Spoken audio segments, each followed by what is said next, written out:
Hi friends, welcome back to my channel Mary's roof garden. ఈరోజు మా తోటలో ఉన్న చిల్లీస్ నేను ఎలా పెంచాను ఏంటి అనేది మీకు చెప్తాను.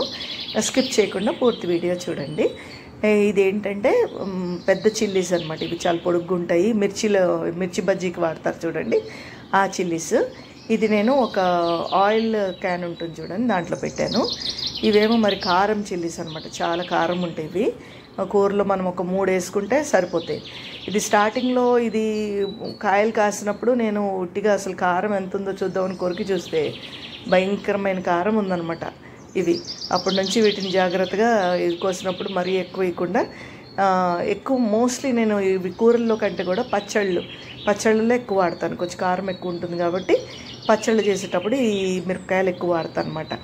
ఇదేంటంటే నేను సీడ్తో పెంచినవే ఎక్కువ, నేను శాప్లింగ్స్తో పెంచినవి తక్కువ అండి. మోస్ట్లీ సీడ్స్తో పెంచిన మొక్కలే నా దగ్గర ఉన్నవన్నీ కూడా, ఎక్సెప్ట్ పండ్ల మొక్కలు లైక్ సపోటా, మామిడి మొక్కలు. ఇవి మాత్రం ఏంటంటే నేను అంటే మొక్కలు తీసుకొచ్చాను.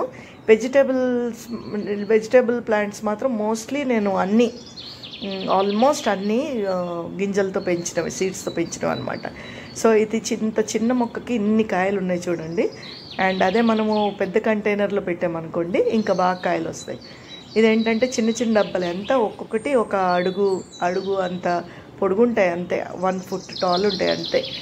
అండ్ అయినా కానీ ఇంత బాగా పెరుగుతాయి. ఎందుకంటే రెగ్యులర్గా నేను వీటికి వర్మి కంపోస్ట్ ఇస్తూ ఉంటాను. వీటికి నెలకోసారి కొద్దిగా హ్యాండ్ఫుల్ వర్మి కంపోస్ట్ ఇస్తాను అనమాట మొక్కలన్నిటికీ కూడా. సో అందుకని ఇవి తొందరగా అంటే మళ్ళీ బాగా కాయలు వస్తూ ఉంటాయి. సో ఈ మొక్కలు ఇంత చిన్నగా ఉన్నా కానీ ఇన్ని కాయలు వచ్చాయి అనమాట. ఇంకొన్ని ఏమో చూద్దాము. దీనికి ఏంటంటే ఇంకోటి, చిల్లీ ప్లాంట్కి ఎప్పుడు కూడా డైరెక్ట్ సన్లైట్ ఉండాలండి. ఏంటంటే బాగా నీడలో పెట్టకూడదు. ఇవి ఏమి వాడిపోవడం అలాంటివి ఏమి అవ్వవు, చక్కగా ఎండలో పెట్టాలి.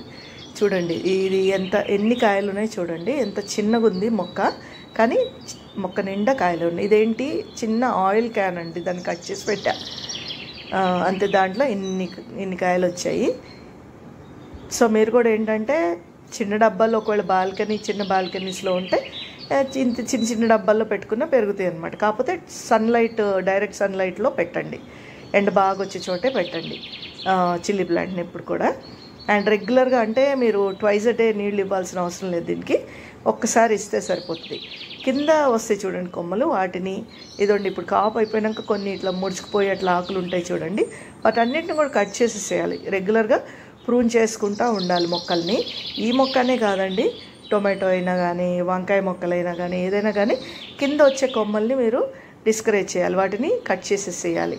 సో గ్రోత్ బాగుంటుంది అనమాట. కింద కొమ్మలు వచ్చేసినాయి అనుకోండి, బలమంతా దాంట్లోకి వెళ్తుంది, కాయలు కూడా సరిగ్గా రావు కింద. సో అందుకని కింద రాకుండా చూసుకొని, అంతేకాకుండా ఎండిపోయిన ఆకుల్ని రెగ్యులర్గా మనము తుంపేసుకుంటూ ఉండాలన్నమాట. సో అప్పుడే చిగురులు వస్తాయి. ఏ ప్లాంట్కైనా అంతే, ఎండిపోయిన ఆకులు తీసేయాలి. చూడండి ఇన్ని కాయలు వచ్చినాయి, చాలా సంతోషం. మన ఇంట్లో మనం పండించుకోవడం అంటే ఎంతో సంతోషం మనకి. ఇది చూడండి ఇప్పుడు అయిపోయింది కదా, కాపు అయిపోయాక ఏం చేయాలంటే కట్ చేసుకోవాలి, ప్రూన్ చేసుకోవాలి. ఎడ్జెస్ అన్నీ కూడా ఎండిపోయిన చిన్న కొమ్మలు అండ్ ఇది అయిపోయిన వాటిని అన్నింటిని అక్కడ కట్ చేసేయాలి. ఇప్పుడు ఎక్కడెక్కడైతే కాయలు వచ్చేసాయో ఆ అన్ని ప్లేసెస్ కట్ చేస్తే మళ్ళీ ఏమవుతుందంటే ఫ్రెష్గా చిగురులు వచ్చి మీకు మళ్ళా పూత వస్తుంది, కాయలు వస్తాయి. రెగ్యులర్ ప్రూనింగ్ ఇస్ కంపల్సరీ అండి. ఏ ప్లాంట్ అయినా కానీ ప్రూన్ చేయకపోతే మాత్రం కాపు రాదు. ఇప్పుడు ఫ్రూట్ ప్లాంట్స్ అయినా అంతే. ఇప్పుడు నిమ్మకాయలు ఉన్నాయి అనుకోండి, నిమ్మకాయలైనా టొమాటోస్ అయినా కట్ చేస్తూ ఉంటేనే వస్తాయి. టొమాటో ప్లాంట్ మాత్రం ఏంటంటే మరి మీకు ఎక్కువసార్లు రాదు, మిరప మొక్కలాగా రాదు. అదేంటంటే కాపు అయిపోగానే మనం తీసేయాల్సి ఉంటుంది టొమాటో ప్లాంట్స్ అయితే. కానీ చిల్లీస్ ఇలాంటివి అలా కాదు, వంగ మొక్కలు కూడా అట్లా కాదు. రెగ్యులర్గా ప్రూనింగ్ చేస్తూ ఉంటే వాటికి కాపు వస్తూనే ఉంటుంది. చూడండి అంతేకాకుండా ఇదిగోండి మొక్కల మొదల్లో ఉన్న కలుపు అంతా తీసేయాలి, కలుపు మొక్కలన్నింటినీ తీసేసుకోవాలి. ఎందుకంటే బలం అంతా దానికి వెళ్ళిపోతుంది. సో అందుకని రెగ్యులర్గా క్లీన్గా ఉండే చెట్టు చూసుకోవాలి ఇప్పుడు కూడా. అండ్ నెలకోసారి ఇలా తవ్వుకోవాలి, మన మొదళ్ళలో తవ్వుకొని కొంచెం వర్మి కంపోస్ట్ ఇవ్వాలన్నమాట. ఒక హ్యాండ్ఫుల్ వర్మి కంపోస్ట్ ఇస్తే సరిపోతుంది. సో ఇది ఒక 2 వీక్స్ తర్వాత అండి పెద్ద చిల్లీస్ కూడా కోసేసాను, పెద్దగా ఉన్నాయి అని చెప్పాను కదా, ఆ చిల్లీస్ కూడా కోసేసాను. అండ్ ఈ ప్లాంట్స్ 2 ప్లాంట్స్ని ఏం చేశానంటే పెద్ద గ్రో బ్యాగ్స్లోకి షిఫ్ట్ చేశాను, జాగ్రత్తగా వేర్లతో తీసి పెట్టాను అనమాట. సో ఇప్పుడు చూడండి 2 వారాలు అయింది నేను కోసి, అప్పుడే పూత స్టార్ట్ అయిపోయింది దీనికి. చూడండి ఎంత పూత ఉందో చూసారా. అదే కారం లేకుండా ఉన్న మిర్చి బజ్జీకి వాడతారని చెప్పాను కదా, ఆ చిల్లీస్ ప్లాంట్ ఇది. చూడండి ఎంత పూత ఉంది, చెట్టు నిండా పూత ఉంది. అండ్ మా కారం మిరపకాయలకి కూడా పూర్తిగా పూతుంది, బాగా పూత వచ్చింది అనమాట దాని నిండా కూడా.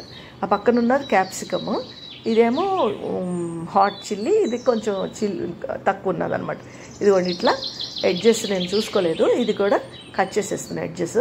సో అట్లా కట్ చేస్తేనే మీకు మళ్ళీ అక్కడి నుంచి చిగురులు వచ్చి బాగా కాయలు వస్తాయి అన్నమాట. సో రెగ్యులర్గా మంత్లీ వన్స్ బాగా మొదళ్ళలో తవ్వి మీరు కొంచెం వర్మి కంపోస్ట్ ఇవ్వాలి, కొంచెం మెన్యూర్ ఏదో ఒకటి ఇవ్వాలి దానికి.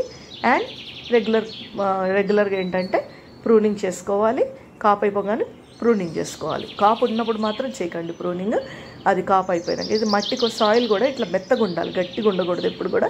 చూడండి నా సాయిల్ ఎలా ఉందో అట్లా మెత్తగా తవ్వినప్పుడు ఇట్లా మనకి చేతితో ఇట్లా గుల్లగా ఉండాలన్నమాట. గుల్లగా ఉంటేనే ఏ ప్లాంట్స్ అయినా కానీ బాగా బ్రతుకుతాయి. సో హోప్ నా వీడియో మీకు నచ్చిందని అనుకుంటున్నా. నా వీడియో కనుక నచ్చితే లైక్ చేయండి, షేర్ చేయండి. ఫస్ట్ టైం నా ఛానల్ చూస్తున్నట్టయితే సబ్స్క్రైబ్ చేసుకోండి.